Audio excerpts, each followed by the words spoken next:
What's going on, smart movers? Let's talk about it. Let's talk about the data. As you know, I built a system here that follows the big money, tracks the big money all over the US, and we want to get that early move, early head start, so that we're moving our money smarter and we're moving our money earlier so that we're paying less and we're not coming in on some FOMO stuff. We're using the data to really determine what the next play is in our life and what that state is, what that small city is. I feel bad for those, and I feel bad for myself, but I feel bad for those that are stuck in big cities that really try to stretch their money, and they really want to build some wealth. They really want to know what their next move is, their next thing. They worked pretty much 25, 30 years, and they just don't know. So they follow what an influencer may say, or they follow what's, the market is saying, and it's really, the market moves really late on stuff. So that's why I built the system in the background, pulling these big government contracts, the government projects, pulling private equity, corporate expansions, just finding out, hey, if the big guys are going there first, why are they going there? What's the migration trend showing? What's the opportunities there? What's land cost there? If I wanted to buy a business there, what does that look like with the people moving in? What's the demographics? What are the types of people that are moving there? What kind of college education do they have, or education on a whole? What do they have? Median home prices there. What kind of things can I learn about a place so I can move my money there smarter, faster than the crowd? Because once you wait for the crowd, which is the market, once you wait for the crowd, which is FOMO, once you wait for that, it's going to be probably too late. So if you're into stuff like this, macroeconomics and just following different plays, head over to smartmoversclub.com right now so you could be a part of it. So let's talk about this theme, right? The week's theme. We wrote a newsletter on Alabama. We're definitely seeing some moves in Alabama. Lancaster, PA is getting a huge data center bill. It's going to be a hub over there. But beneath the surface of all of that, there's a game being played here. And once we unravel the game of what's happening next, we could start to make better decisions. So let's start unpacking the biggest moves, because we're seeing it in flexible offices, distressed real estate. Look what's happening in New York. Clean energy infrastructure, tax credits going to that. Remember, the data centers are pulling a lot of energy, a lot of power. I took 3 days to kind of give myself a crash course on electricity and power and grids and maintenance and how it travels and the big power players in the country, 3 big power plays. So it's like knowing that and understanding what they're focused on next helps me distill this information for you. So I'm learning as much as I'm gathering the data as well, right? So clean infrastructure, clean energy infrastructure, and select industrial expansion. So we're going to talk about it all. So the trend cluster is really around real estate and corporate work models when we think about that. So real estate and workspaces, let's talk about that. So Industrious unveiled a new wave of on-the-go flex offices. What does that mean? What does flex offices mean? Well, it means it blends work, right, travel, and lifestyle all in one. Business lounges that travel with you, hybrid between hotel, co-working, and concierge. That's a strong signal that demand for traditional office square footage continues to fragment. So basically, these on-the-go flex offices are seeing an impact, and a better impact. My dog's gonna go crazy because I don't know who's that at the door. But we're gonna continue. So we're seeing that change. And the last numbers that I think I checked probably, and this was a month ago, so please don't quote me. I should probably check it right now. I have the internet in front of me, but the office vacancies rates Look what's happening in New York. Some of the biggest cities in these hot spots, they're south of 20% right now. 20% vacancy. So that's not good. That's not good for corporations. That's not good for real estate. That's not good for it all, right? Somebody has to pay the taxes. That's not even good for the state or city that the offices is in. So let's talk about, and we'll continue with the real estate and workspaces in New York. Paramount Group, their New York Stock Exchange ticket is PGRE, is now in round 2 of a potential sale, attracting some of the city's biggest landlords. All right, they want these distressed office real estate. They are unable to keep the vacancy rate down. So hey, we're going to put this portfolio together and sell it. They're in round 2. Guess who wants to purchase? We got Blackstone, Rhythm Capital, we got Empire State Realty Trust, and we got SL Green. If the deal happens, it could mark a turning point, a signal that office value finally bottomed out. There's a lot of people that were waiting. When is commercial real estate going to kind of pop the bubble that commercial real estate? It's been holding up. Yeah, go back to the office. Things are back in, the mandate. Go back to the office, your 8 hours, your 9 hours a day. But we still haven't seen the vacancy rates, decrease significantly to say commercial real estate is in a good place. It really hasn't. So, in retail, KPR, which is crazy huge private equity, right, has been snapping up shopping centers, including a 452,000 square foot buy in Minnesota. Over the last 18 months, them only have acquired 12 centers totaling $400 million. And think of that, 12 centers for $400 million.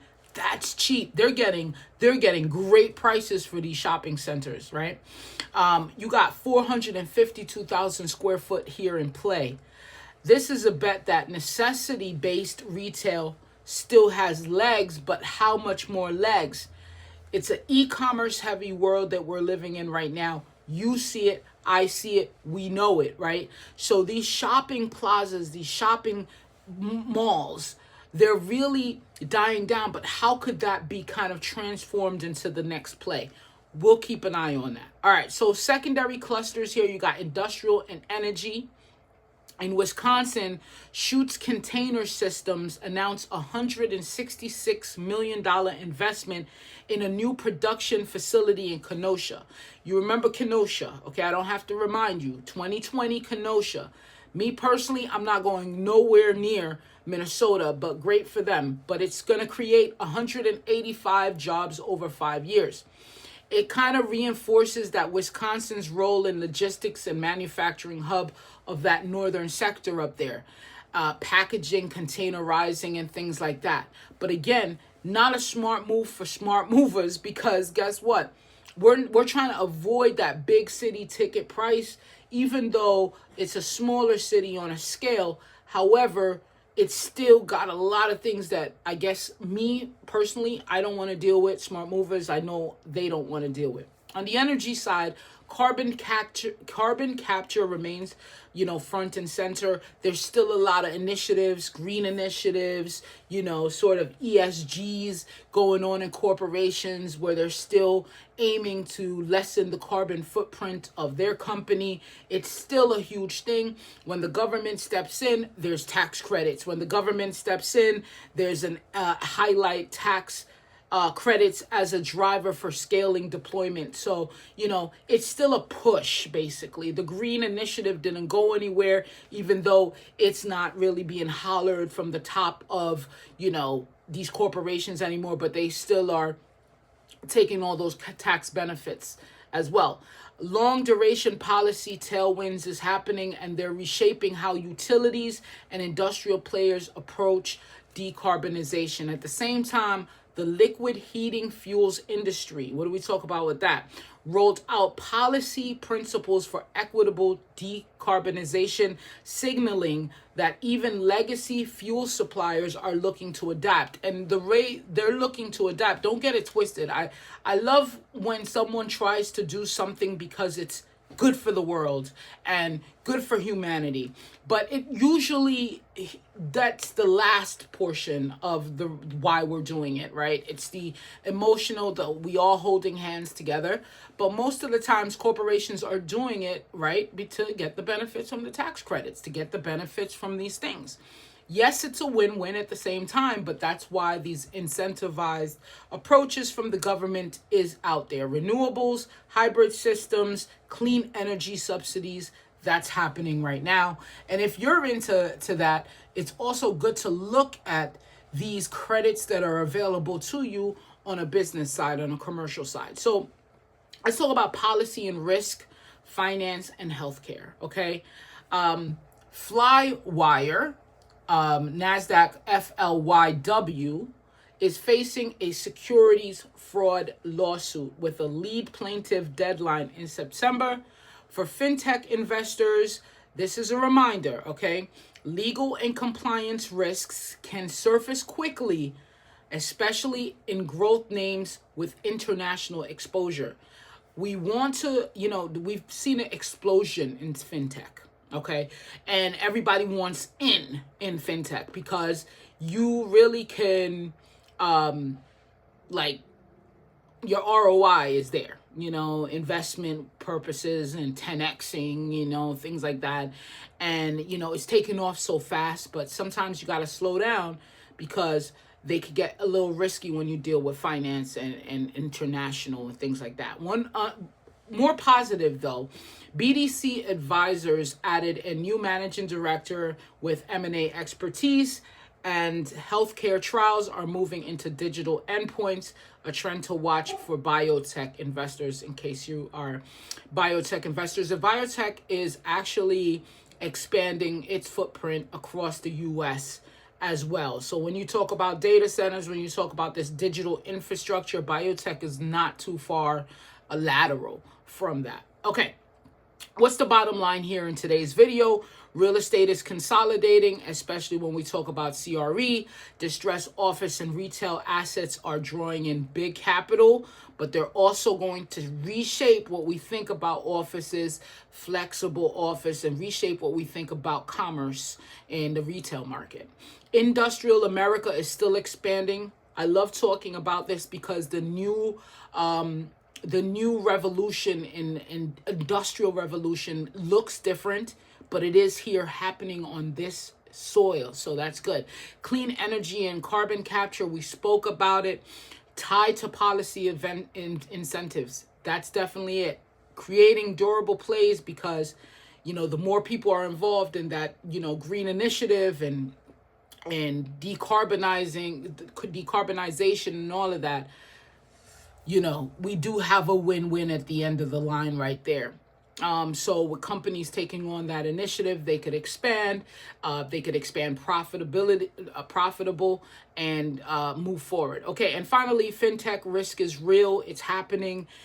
Investors, stay sharp. Make sure that you're not just getting into anything without the data and without really understanding the risks that you're taking. Okay.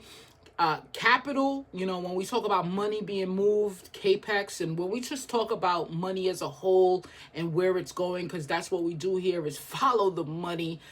It's still there. It's still moving, but I think more so it's reallocating, right?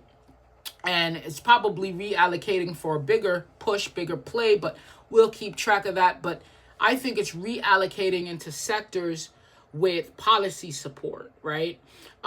With assets at the discount. You've seen that with Paramount. There, that somebody's going to get that portfolio, and I'm thinking BlackRock might be the winner of that. But you've seen what KPR is doing and what they're getting for pretty much pennies on a dollar in terms of the shopping market industry there. And models reshaping work and consumption. How do we think about work now moving forward? And especially with AI being pivotal in business and in commerce and all of it, how does that look? How does the work day look? Okay, so that's it. Smart Movers Club, I want you to join the newsletter. You don't know when I'm going to pinpoint something that's going to affect you, that makes sense to you, that you're like, damn, this is the information I've been waiting on. So I implore you to go over to smartmoversclub.com, sign up, it's subscribe, it's a free newsletter. I drop it weekly. I'm telling you, we're going to be moving it daily because the data is coming in so much. It's like by the time I wait for a week, there's a new play happening, new trend happening, and I'm starting to really see a shift. But looking down at this, things do move a little slower. We're talking about 3 to 5 years, 5 to 10 years, you see something like, whoa, that's a huge shift. But looking back at how fast we've been moving with AI, look at how fast we've moved out of COVID and into this new economy. How fast we got into COVID and had to change within a matter of a year. So things are moving pretty quickly. So you want to be a part of this newsletter because while it's changing, you're getting notified. We're leaving all the bullshit out of it. We're leaving all of the back and forth out of it. We're just talking about the data and the facts and what we're seeing macroeconomically. So thank you so much for watching. If you enjoyed this, hit the subscribe. But forget that if you're not subscribed to smartmoversclub.com. Peace.